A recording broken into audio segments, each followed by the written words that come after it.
Signed out, huh? Ooh, I wonder if this is actually streaming or not. It sure looks like it is. All right, everybody. I just got Warhammer the Old World digitally. I pre-ordered the Player's Guide and GM's Guide. And we've already got the Player's Guide on Drive-Thru RPG. Cubicle7 is always really good about giving you PDF copies when you buy physical. And I love, love, love that, obviously. It also means I get the product much earlier. So I've looked through the book today, and I wanted to share my thoughts. The bottom line up front, I think it looks like a really good system, and I think it is a necessary system, and I'm excited to have it. I don't think it's going to replace Warhammer Fantasy Roleplay. I think that still gives you a different experience, but this looks like a good system. My biggest and primary criticism is a criticism I also have for Age of Sigmar Soulbound, which, by the way, I also love. I really like the products from Cubicle7. But one of the things that absolutely kills Soulbound, in my experience, and I have run the game for different groups, is the character creation is too open. You have no direction whatsoever for how to advance your character, and it's not clear what you should do to advance your character. And the talents in Soulbound, at least, are extremely awkward to read. And there's like, just from the core book in Champions of War, that's 200. 80 of them don't do anything. And the ones that do, you need a very good understanding of the rules to understand why they do something and why they're so powerful. I think it kills the system because the only thing anybody's willing to invest XP is a couple pips into the skills, and they don't even know why there's a point in upgrading stats. They see a character with 3 dice and a skill as a complete character. I think this might have a similar problem. There are not nearly as many talents. There is much more room for investment in attributes. You actually don't invest experience and skills. I think it's a cool system. I don't have a problem with it. But you either invest in attributes or talents. And again, you don't have any direction on what talents to choose, and they don't have a summary page. So, Cubicle7, if you ever watch this, please, please, please open up the 3.5 Dungeons and Dragons rulebook. Go to the feats, and you'll see that they have a summary page for what the talents do. I know people make mistakes based on that, but if you could do that, and if you could just post something like that for Soulbound online, I think it would help the game a lot. And even if you could do a PDF summary of what the talents do for the old world, I think that's going to help a lot. All right, but other than that, I really like the system. I'm going to go more into details as I go through. See, I'm hitting the yellow here, so let's turn that down a little bit. So the volume's been reduced. Oh, not enough. Not enough. If you can't hear me, you can't hear me. I apologize. So let's actually talk about the system a little bit. Now, first off, I consider this a good addition to the library, and I do think it's kind of a necessary system. From what I've read so far, this system seems more dangerous. I think it's more tactically pleasing than what I was doing in the old world. And keep in mind, I've run extensive campaigns for the old world. Generally, so these are all player characters that have appeared, and this is a continuation campaign. I first started running the old world. I intentionally set it in Marienburg, I was too intimidated to put it into Altdorf because it's just got too much history. There's too much going on there. But I was able to learn about Marienburg, and I was pretty happy with it. And I did the same thing with the Sea of Claws and Salzenmund. Um, they're out of the way, but there's a lot of adventure opportunities. And I read the source books. I got excited about the locations, and I felt like I knew enough to run the game and make it feel like, Nordland and Salzenmund and stuff like that. Um, I've gotten more familiar with the system. I could probably run a campaign in Altdorf, but I mean, Cubicle7's already said they're going to bring out a Marienburg supplement. I might take the players back to Marienburg. One thing about Salzenmund, it's a little lawless, and it can make, stealing and robbing people a little too easy. So when my party first started out, they kind of had an easy time because they essentially orchestrated a heist. Um, and they executed it well and were successful, and they didn't really have to deal with any fallout. Um, but anyway, the point I'm trying to make is I have a bit of experience with Warhammer Fantasy, and there are certain aspects about Warhammer Fantasy Roleplay, the current edition, I really don't like, and I notice the players find it extremely jarring. The complexity of the system is a little bit of a problem, and I think it's a problem because when you don't understand the system, you just fail all of your rolls. When you understand the system, you're at least in combat, you're living gods, right? Um, you think Winds of Magic is to make things give some players good options for magic and make that magic a little stronger, maybe. No, Winds of Magic was created to nerf magic. You think Up in Arms is there to give that melee character some strong? No, it's there to nerf the characters. You know, it's like that's how powerful you can get if you know the system. And if you don't know the system, it's just stupid stuff like, oh, I dodged, but I'm no good at dodging. So I actually took a way more damage than I should have. I should have just stood there and took the hit, you know.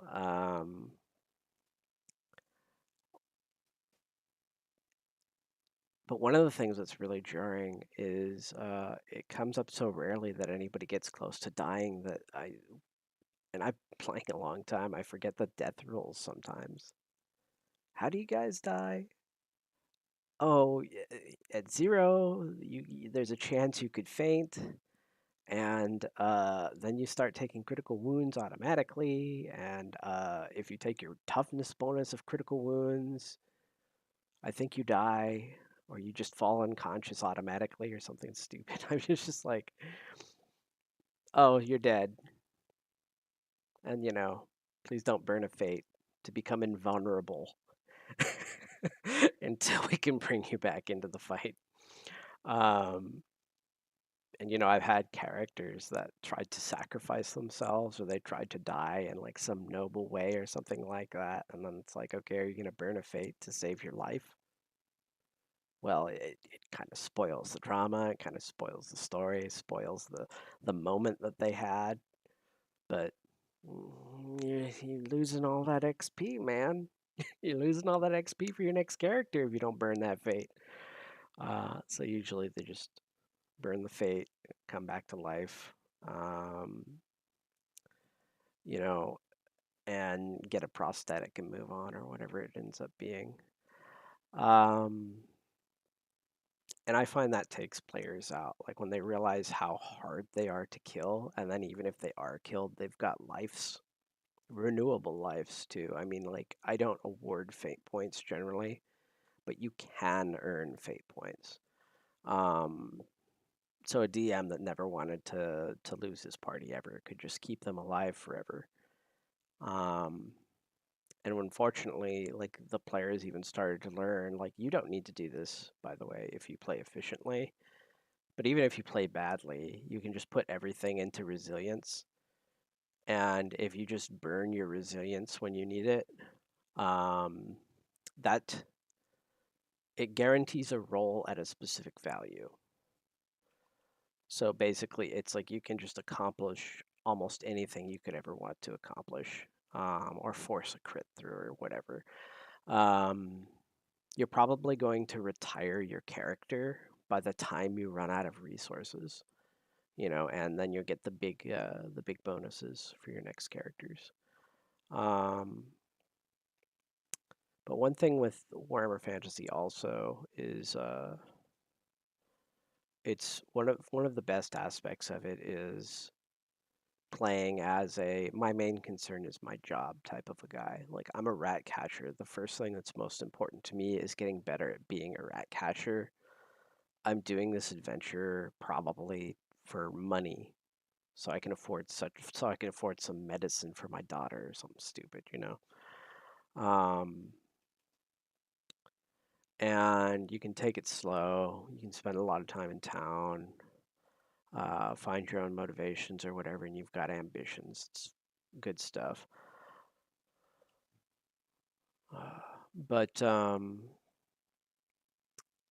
excited to have an RPG that, at least on the surface, looks like it may be lethal, and or the players can die, and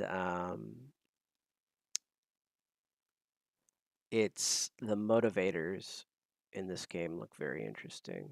So just really quick, it looks like the default of the setting is going to be in Talabecland, I believe it is, and Talabheim. And they gave us some maps here about the various areas and surrounds. I don't know anything about Talabheim yet, and assuming that there's information in the book, I just haven't gotten that far. So here we are, Warhammer, the old world role-playing game. So I'm just going to go through real quickly. I'm not going to spoil the book. In some ways, the system feels like it's just D10 Warhammer Fantasy Roleplay. And what I mean by that is like the basic roll is like instead of your ballistic skill being a 32, your ballistic skill is a 3. Instead of needing to roll 32 or less on a D100, you need to roll 3 or less on a D10. It's a dice pool game, so you still have degrees of success and failure. The degrees of success or failure are just how many successes you roll on your dice.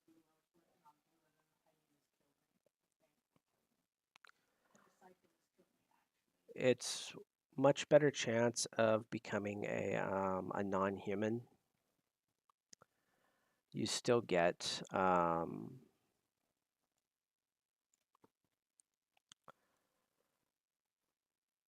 you still get experience for just taking what you roll instead of picking certain things. So I've already mentioned advancement. You can't actually advance skills. You have to take an endeavor for the skill.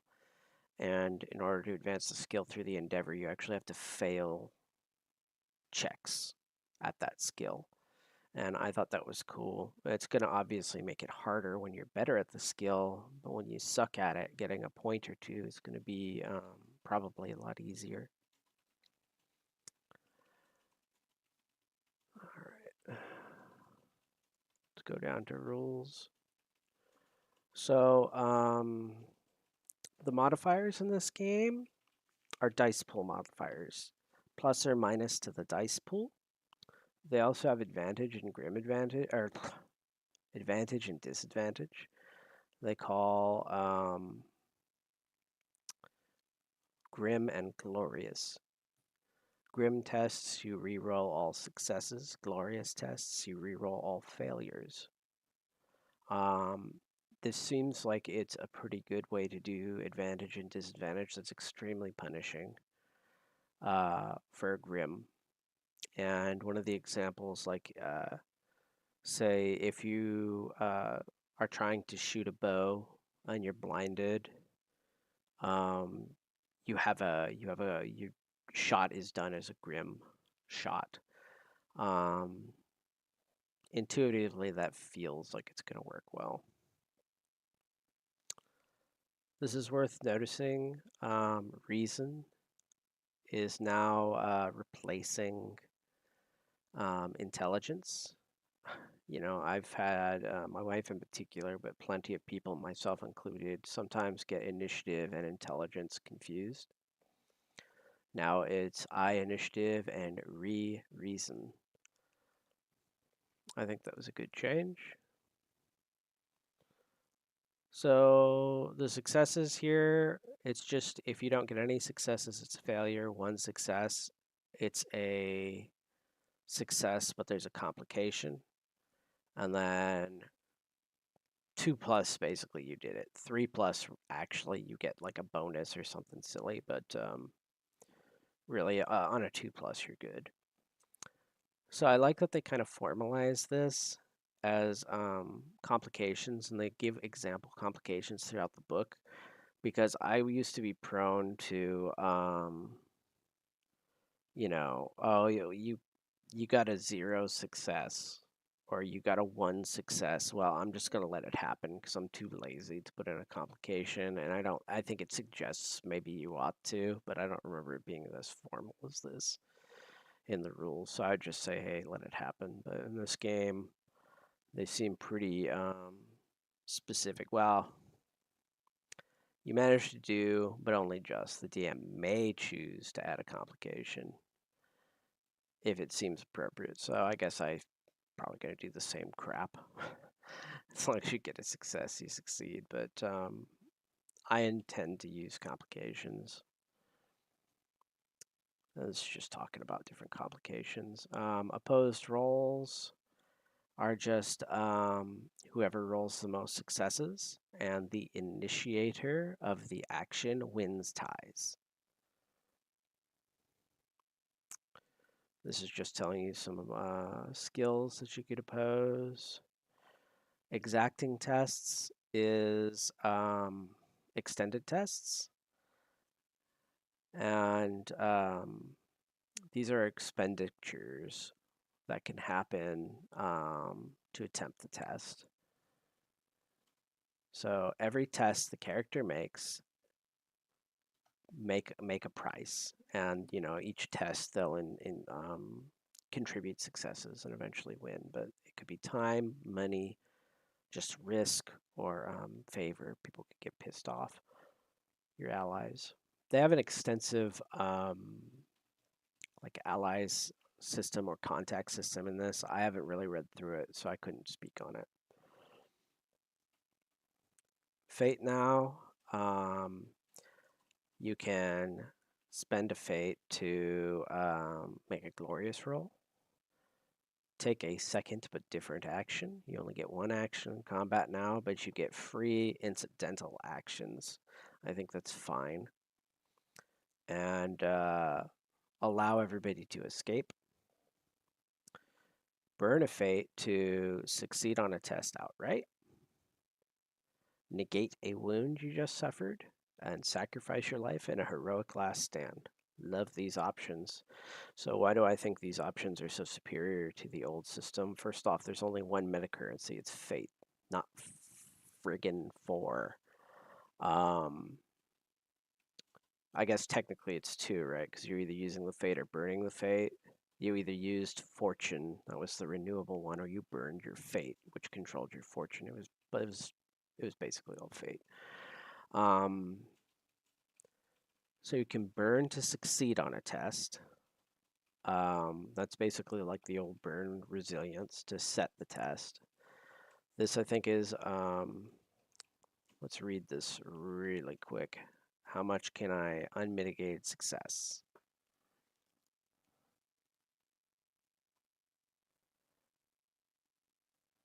Supersedes the rules for calculating test outcomes. Should be realistically possible. Add the dice god in your favor. When attacking, you can't burn fate to kill multiple enemies or inflict several wounds, but you can count on a total success.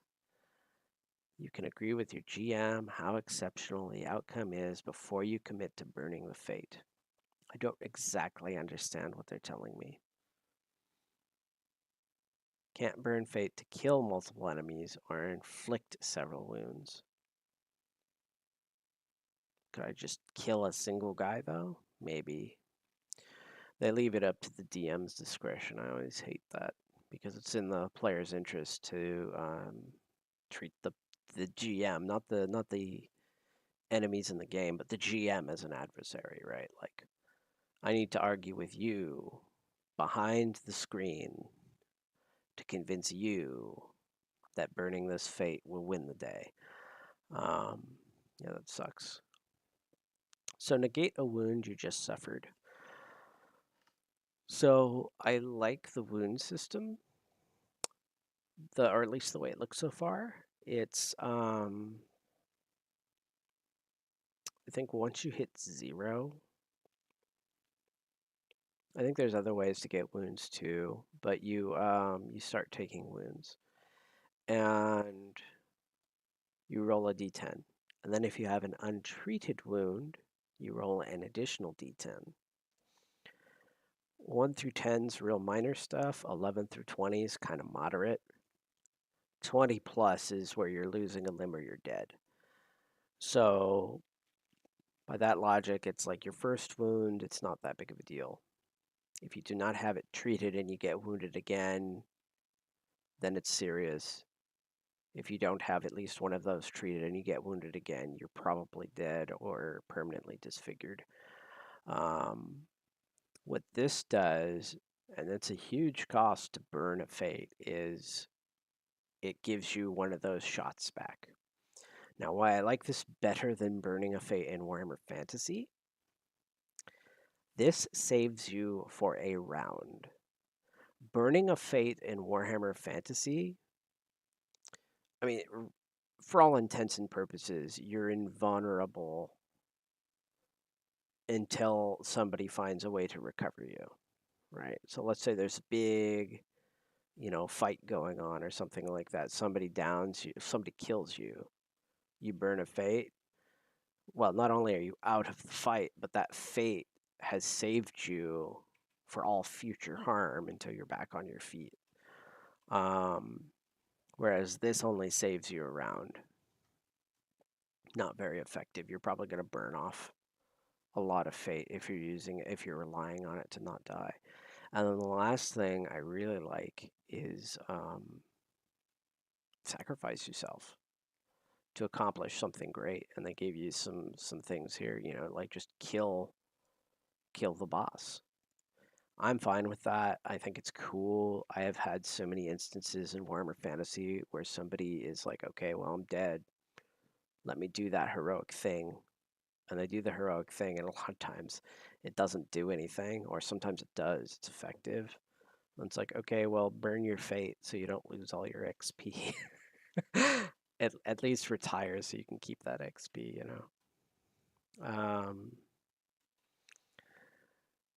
The combat looks pretty good. So it's talking about initiative here.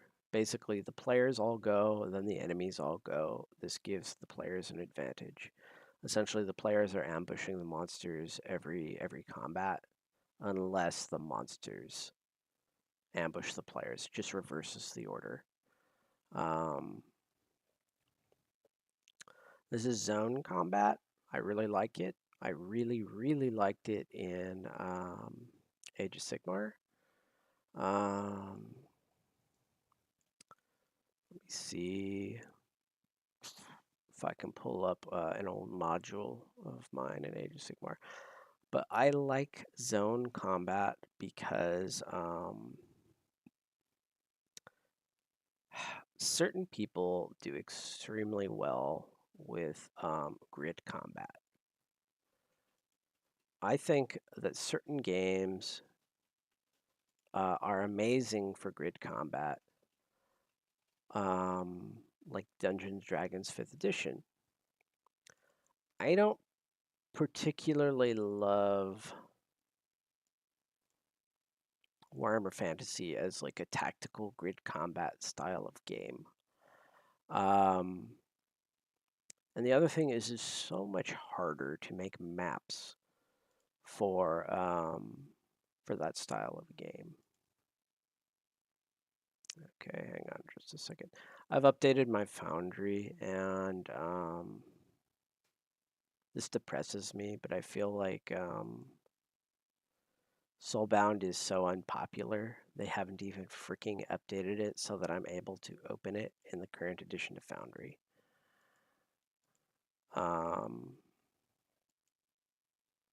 Like I say, I really like Soulbound, but yeah, it's just not compatible with the current programming, so I can't even open the module.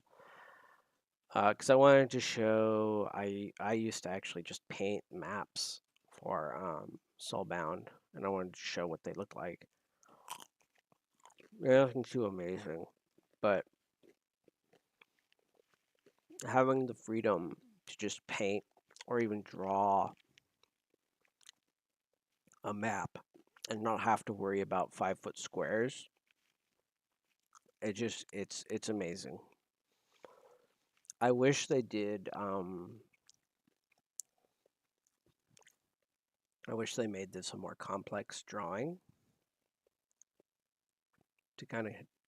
I think this is the simplest you can do, right? Like, but I think they could have added some doodles in to make this more interesting.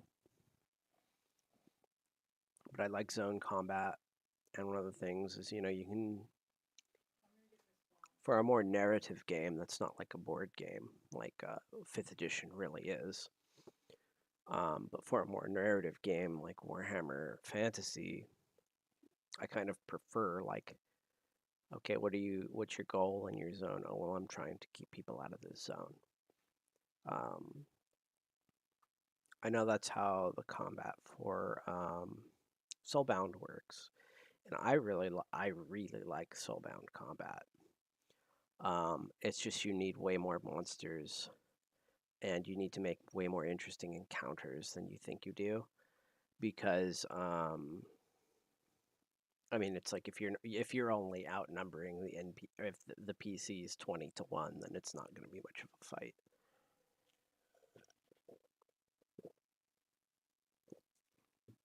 But you have to make some very interesting encounters, and I loved it.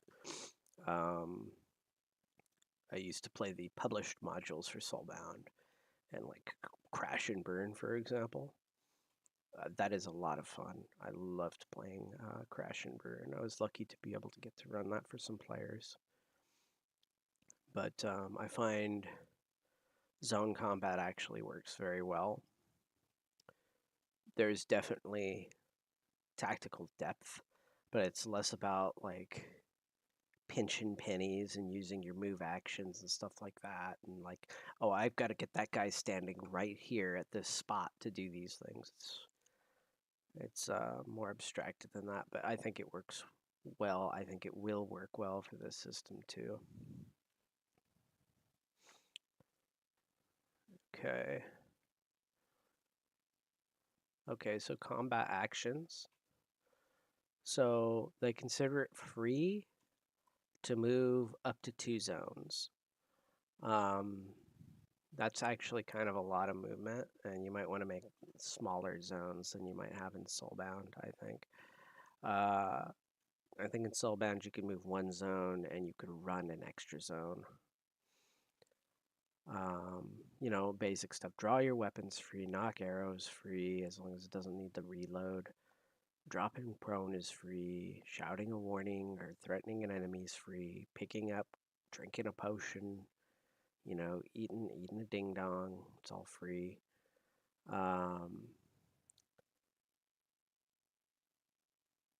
Opening a door, pulling a lever, that kind of stuff.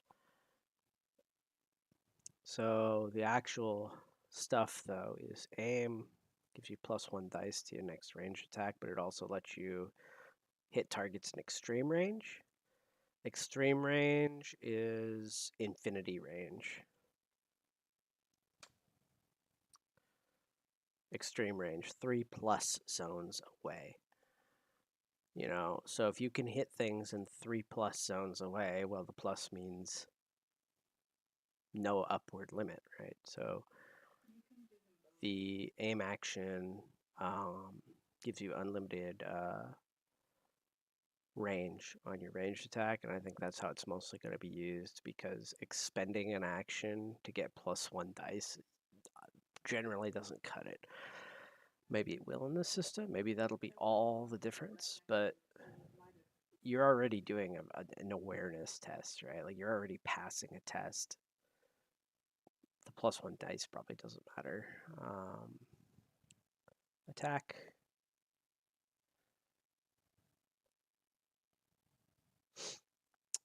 Help. This can give an ally +1 dice. Improvise. It's just doing something weird. Maneuvers, I think, are interesting. This is like your actual move actions. This is when you move and you use an action with the move. Running, you move farther. Charging, I think you get +1 dice for your attack. Move quietly is sneaking. I really like this because I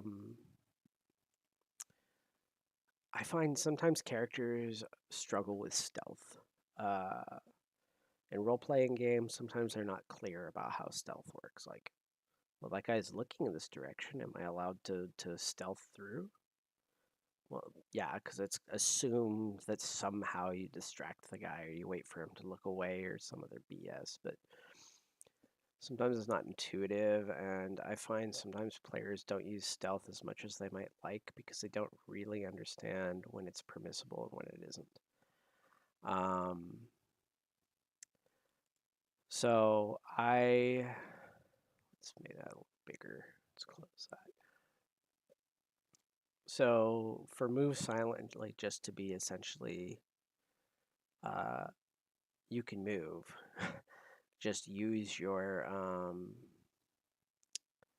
action when you move, and you're essentially moving stealth. I don't know. It just gives the players a little more direction, a little bit more of a cue of when to use stealth. Obviously, certain players that like to play a lot of Hitman don't need any kind of prompting for that, but this is the type of game where you're often going to be playing a class of character that you don't normally play or you don't normally know, right? Like, if we're playing D&D, the Hitman aficionado, guess what he's playing? He's playing Rogue or some other stealth class. Or at a very minimum, he's taking a job or background or whatever that gives him stealth. He's going to use it. But now imagine Mr. Silent Warrior or the wizard. Well, wizards kind of know how to sneak too. But the Silent Warrior rolls a job that is a stealth class. He's probably going to want some prompting. Move carefully, ignore the effects of difficult terrain. Difficult terrain is kind of funny. If you move into a zone with difficult terrain, you take a test. If you fail it, you fall in the zone, so you're prone. Recover action. So you can essentially use your action to recover from a critical wound. And so long as you've recovered that wound, you don't have to roll the extra d10. Now, it's kind of strange because so recover, you gain each of the following benefits. Remove the staggered condition from yourself or an ally. Remove the prone condition from yourself or an ally.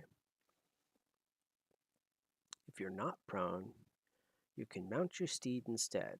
I think fantasy was like this too. If you were knocked prone, you fell off your horse. It's like that in this game as well. Treat a wound. So remember, the recover does all of this.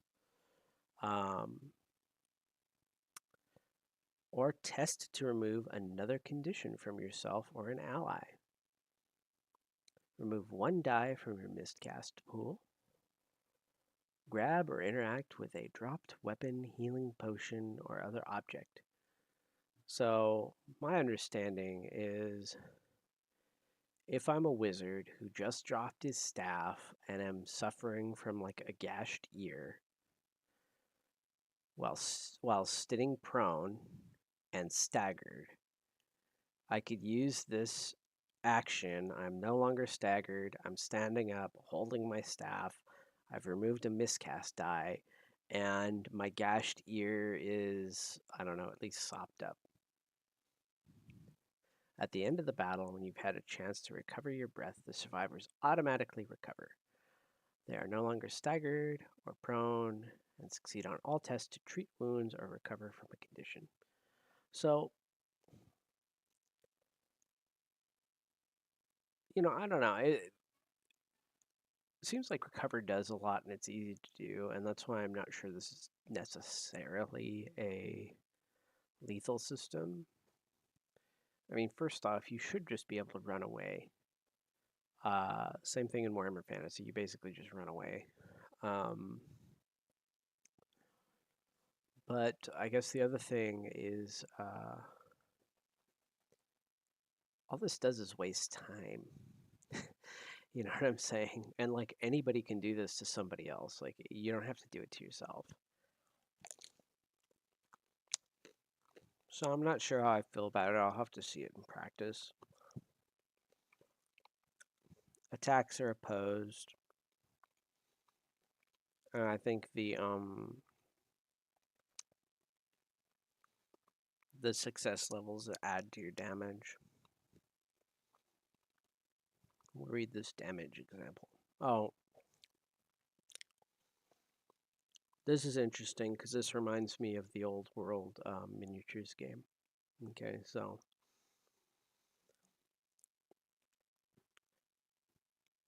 if you actually tie with somebody's defense, you do not deal 1 damage minimum. They give ground. Like this is like straight out of the game. So if you give ground, you move into another zone.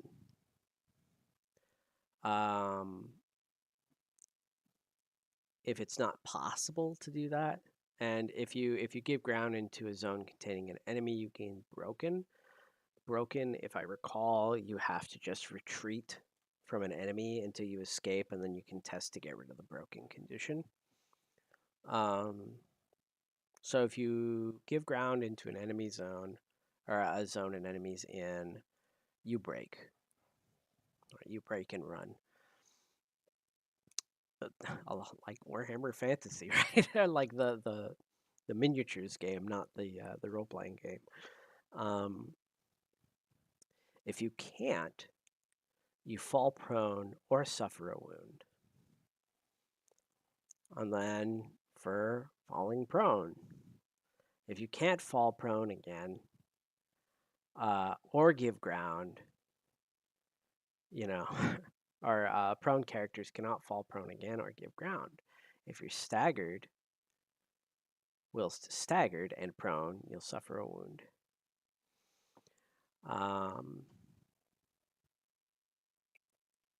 I might have missed something. Like I say, it's been a long. I read this pretty quick, but I think you vulnerable, better protect against missile attacks. Blah blah blah blah.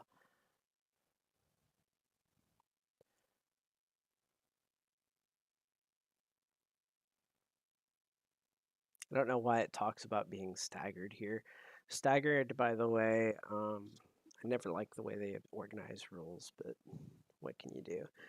Staggered is just kind of like a nothing condition that bad stuff happens to you if you get staggered again. So you want to recover from your stagger before you get staggered again. But so that whole thing, confusing as it was, giving ground is only relevant if your attack essentially ties with the enemy's defense. Otherwise, you deal damage equal to the difference. But if it's a tie, you go through this complicated giving ground process, which I think will add interesting tactical options for characters, because you can set up like, not crossfires, but oh man, I forget what it used to be called in Warhammer. But where you have a unit intercepting a retreating enemy. This should work on for the player characters much better than trying to break morale did previously, I think. Because let's say you're fighting a real tough enemy and you're not really pushing wounds through, potentially you can make them give ground. And you either have them trapped in such a way as they are going to fall prone or take damage, or maybe go into an enemy's space and become broken. I think it's cool. I'm not sure how much it's going to come up. Like, how often are you going to tie your enemy? We'll know when we get it on the table, or maybe when the GM guide is out.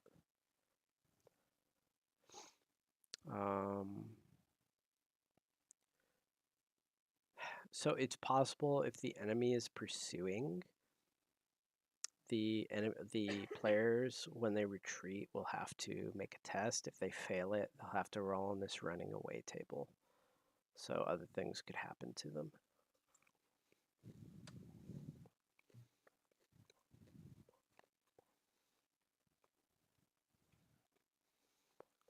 So treatment of wounds. It's not really locational wounds. It's completely random. I forget what other system kind of did wounds like this. I like this system. It might have been like Dark Heresy, maybe even Dark Heresy 2nd edition. But the more wounds you take, the worse they get until you can die. But the healing is listed here on the far right. So, if you get a battered leg, you just have to catch your breath. Basically, at the end of the encounter, it's not a big deal anymore. Something like ears ringing, that's a night's rest. So as long as you get a good night's sleep, that injury is gone, recovered from. It's not a big deal. I mean, obviously, you might lose some teeth, 1d10 teeth, but as far as the after effects of the attack, it's basically gone. And then rest and recovery is where you need downtime. And as you see what I was talking about later, 21 plus are the real ones. Severed leg, ruptured organ, ruined eyes, appalling strike, I think you die. Yeah, you die. Bisection, you obviously die. Pierced heart, you die. Decapitation, you die. So I like the look of that.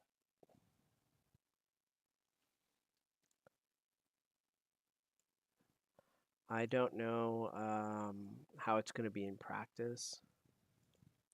So the one other thing, and I was making a PowerPoint presentation for this. I should have, because I would have kept everything in order, and I would have made sure to hit everything I wanted.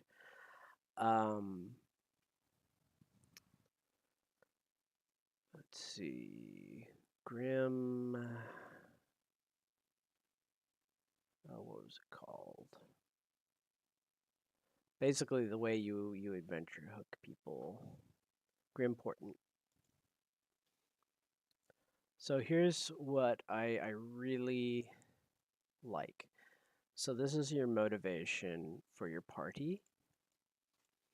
So now, in many games, sometimes you have to force your characters to just leave town and actually adventure.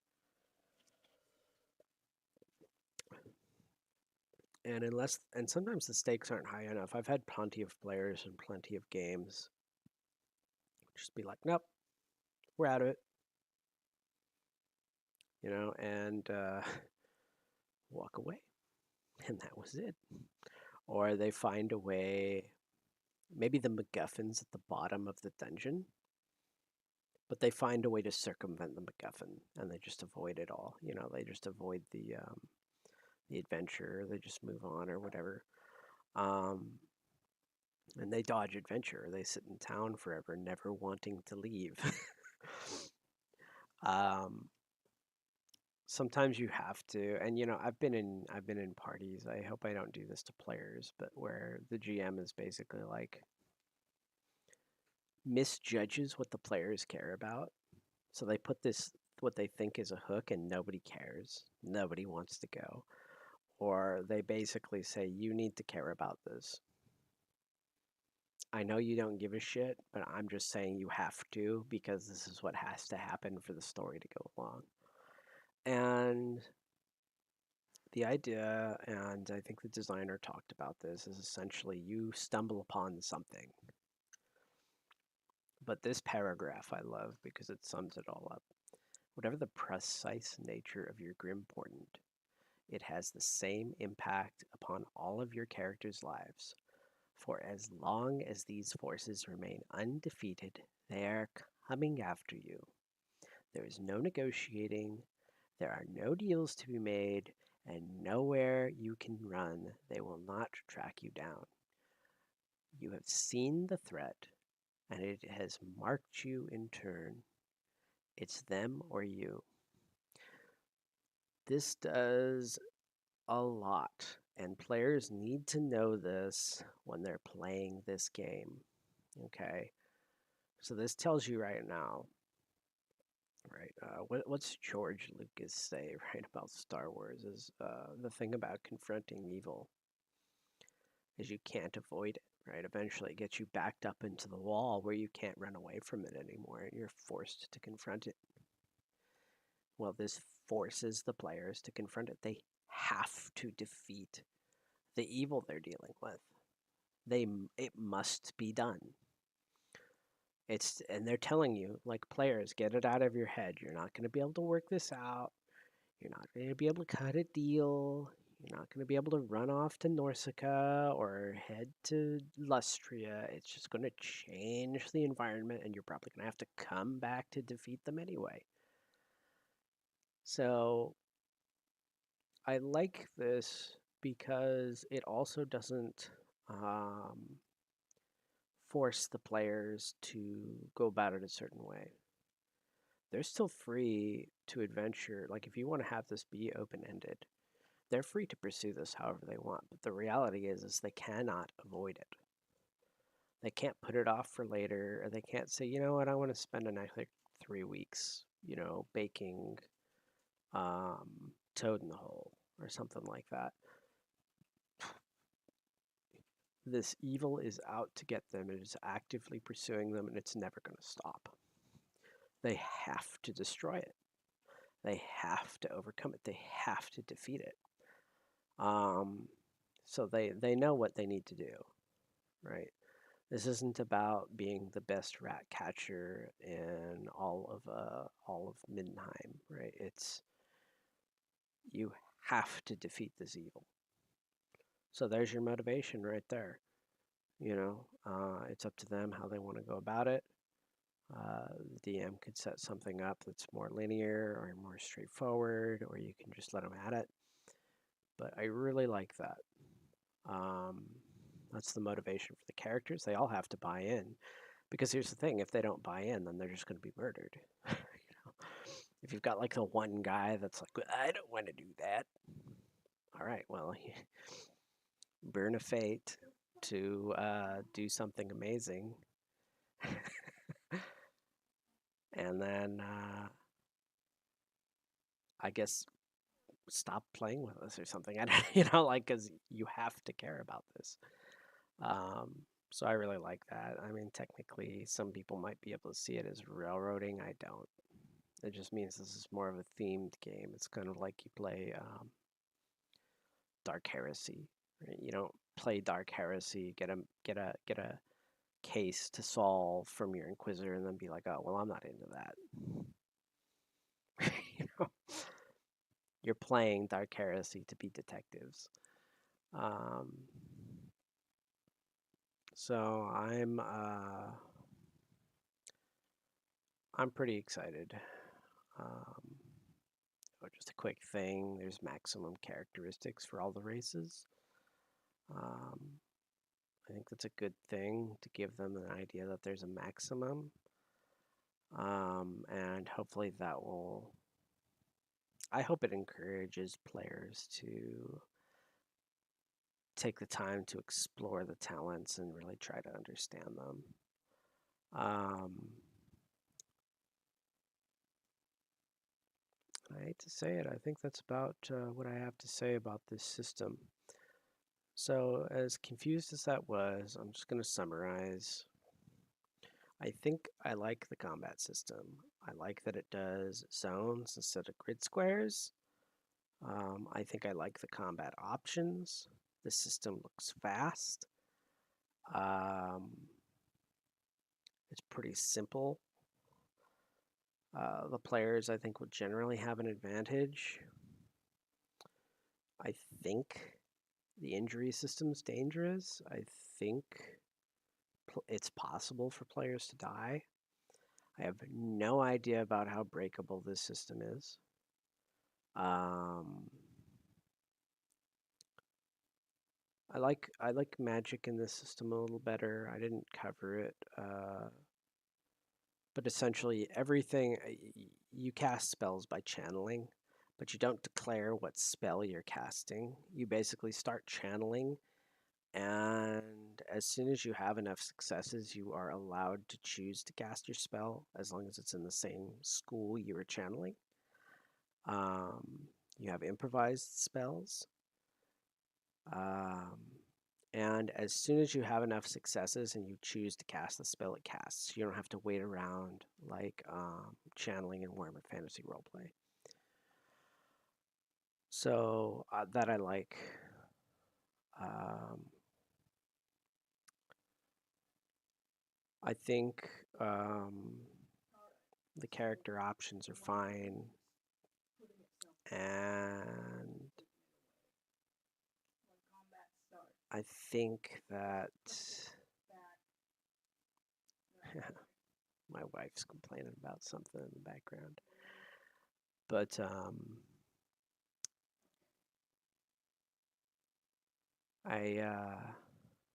I'm concerned about like, please, Cubicle7, just give us talent outlines. I don't care. I mean this. I mean this sincerely. I do not care if you want to just, if your plan is to hide effective talents in there in a bunch of junk, or you're like, oh, I want to have ribbon talents basically that do nothing but give theme, and I want to hide those in the power talents. So people get tricked, or people have these fun discoveries when they realize how good something is. No, just explain to us what it is, explain to us what it does in a summary sheet, and make it very clear to people that they can pick whatever they want, that they are allowed to take. And I think players will have a much easier time interfacing with it. It'll be much for the better. And if I miss the summary sheet, then you got to make it more obvious. I admit I didn't look very hard for it, but I sure didn't see one. And I know there's not one for Soulbound, because every time I mention the custom ones that I made, everybody begs me for them. In fact, where is this stupid thing? Do I have it on this? No, I don't think I do have my. What's in this Excel worksheet? Nothing.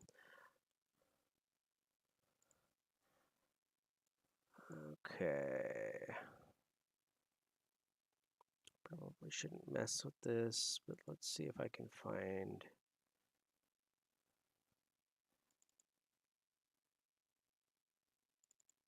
I kind of wanted to open that Excel spreadsheet that I had made. Because it's insane, frankly. It is, let's see here. Yeah, wasting time. But it looks crazy. Like it's insane when you see it's 200 freaking talents. Um, like the options for that game are so crazy, and there's no direction. But I'm worried about the same thing for this game. Please don't let it happen. I think a simple summary sheet is not a big deal. Maybe just put it in a PDF or something. Please don't rely on the community to make it, because they may not. And even if they do, how are they going to distribute it? Reddit? Who knows? So let's not do that. So that's one of my big worries. Character development in general. Uh, Another one is downtime. When the heck are they going to get downtime? With as imminent as the threat to their lives is, I was just talking about. I was like, that's great. It's going to put the pressure on. Wonderful. Let's do it. But so when am I just going to take a month off? To do some banking. She's just like, and work my regular job. I mean, I just don't see how that's going to work, and I think that's kind of a silly way of doing things. I think in the guide it's just like, oh, look for when they cleared an immediate threat or something like that, so they're temporarily safe, so they can, you know, screw off essentially for like a month. Um, it makes sense to do training and stuff like that, and that's one of the endeavors you can do, of course. I haven't looked closely at the endeavors yet, but I was really interested in what the explanation was. Um, this isn't a Cubicle7 problem. I think it's a Warhammer problem. If you think about what's the first thing that happens in The Enemy Within, which, by the way, I refuse. I thought The Enemy Within was such a poor adventure. I didn't buy any of those other books, and I don't know how the adventure is. But like, so what do they do? DM, make sure that your players are desperate to get to Altdorf immediately, or the world ends for them. Okay, I've convinced my players of that. All right, so now they must be convinced that they need a coach, but the coach isn't leaving until tomorrow. Okay, so they're desperate to get to Altdorf, otherwise the world ends, and their whole lives come crumbling down. But uh, through various excuses, they're not going to try to continue to walk there. They have to take a coach at this coaching house. It's the only one, and it's impossible to get a coach for days. But they also have to be so desperate that they force their way in on the next coach or whatever. It's just like, okay, it's like hurry up and wait. And guess what the next event is? Oh, something happens. Forget about going to Altdorf. It's possible that you might be able to come into a little money.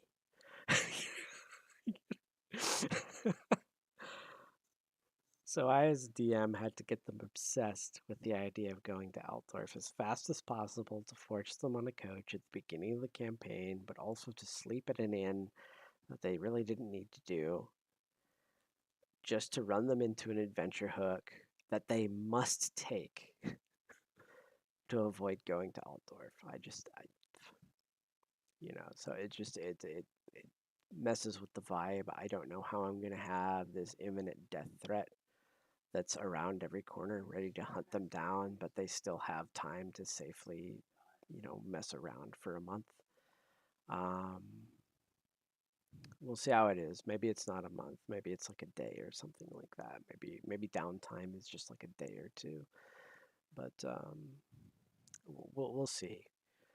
I'll read it more carefully. Maybe there's more of an explanation than I'm giving them credit.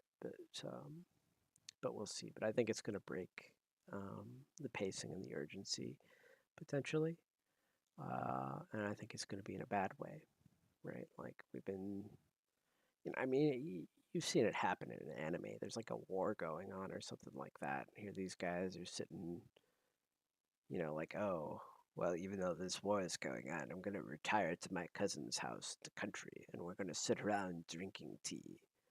And like 9 filler episodes from now, the war is going to appear at my cousin's doorstep and kill him.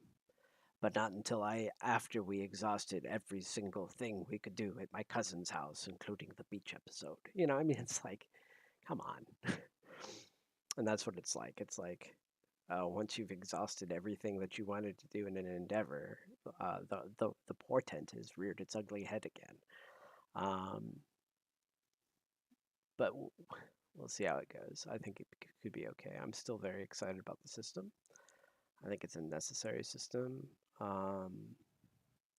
Unfortunately, Warhammer Fantasy is getting a little long in the tooth for me because I've gotten to where, at least for my party, I have to build encounters that still work, assuming the players know how to play, but not all of the players, even some of the players that know how to play don't play efficiently or made some mistakes with their character or just have bad characters or whatever, because that happens in Warhammer Fantasy. Sometimes you get a bad class that really can't do that much. So then it's like, okay, well, one of you can handle this encounter. The other two of you are going to die incidentally. I don't know if anybody played original 5th edition with a Beast Companion Ranger, but I remember I did that once, and that fucking wolf would die every encounter to some incidental AoE. It's like, okay, the dragon hits you with AoE. Everybody dodges it. Everybody takes half damage. Everybody takes almost nothing. Your wolf is dead. The stat balance is so jacked up. Your wolf is just dead instantly. He wasn't being targeted. Uh, he wasn't being aimed for. He just accidentally happened to be in the blast, so now he's dead because he does not scale like you guys do. Oh man. Well, I'm going to leave it here. I just wanted to talk about this stuff because it's interesting me right now. But that's it. Have a good evening, everybody. I doubt I'm going to bother to re-record this. I think the next time I do a video on Warhammer Fantasy, I will just do a proper thought-out presentation. But I do want to wait until the GM guide is out, one, and I get game on the table too. And I do have some players. We just finished our Warhammer Fantasy campaign. This is the other reason I'm interested in this system. My players were ready to be done with Warhammer Fantasy. And it's a little frustrating because they failed a few adventures. So actually things were getting bad in Salzenmund. But they didn't really have a push to fix what had gone wrong. They would get caught up on tangents or different things would happen. So they were trying to have different adventures. But, the city is no longer normal. It's got like fish flying through the sky and stuff like that. Fishmen raiding from the river. So it just changed what they could do. And they were kind of like, but I just wanted to set up a restaurant. My friend, his character was trying to be a chef. And he ended up dying eating corrupted cuisine. But that's a story for another time. All right.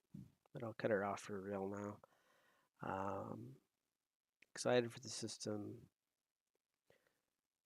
The gripes I have are minor. My fear, again, is if you don't put a summary sheet in for those talents, I think it's going to make people feel like they can't advance their character outside of attribute increases. And that's going to screw things up really bad. That really screwed up Soulbound, right? What does everybody say about Soulbound? Like a broken record is it's a one-shot machine, right? For heroic characters, and I don't really like that view of Soulbound. I think Soulbound was a great system. I'm glad I got my physical books because I don't know how long that system's staying on the shelf. But all right.